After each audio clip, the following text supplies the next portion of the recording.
Hello guys, welcome to my channel. Okay, it's Saturday today.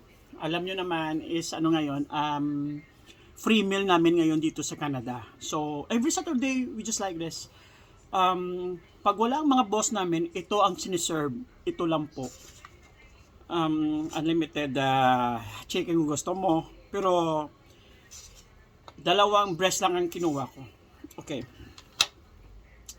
Ito, real talk lang tayo.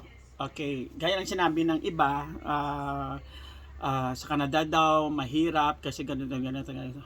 Hindi naman sa ganon. Some part of the Canada, siguro because of the crime, because of the high cost of rent. Pero dito sa amin sa Labrador, hindi naman gaano ganon. Nakakaon pa din, nakakapadala pa rin ako, tapos nakakasave pa din.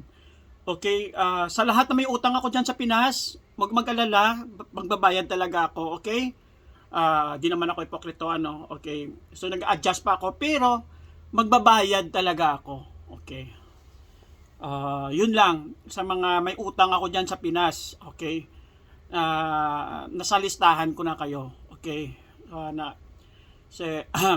Okay, I would like to mention Glenn Diliena, nagpautang sa akin. Okay, so thank you so much pre sa tiwala. Okay, sa sino pa, kay Rosninyo, ganun din nagpautang sa akin. Thank you Rosninyo, pasaporte, huwag ka malala, dalhin kita dito. Okay, sa kay Maris, kay Jonathan, yes, yun ang mga avid fans ko na nagtulong sa akin without any hesitation. Yun po, sino-shoutout ko. At sa mga pinsan ko dyan, ay nako Lord, ay si Anwara sa si Rich. Yun, yung mga magaling ko. Tapos si Uncle Bert, yes, bumulong sa akin dati. Yes, nagtiwala din sa akin. Okay. That's it. Yung wala ko pang na-mention, i-mention ko lang sa sunod kong vlog. Okay? So, let's eat.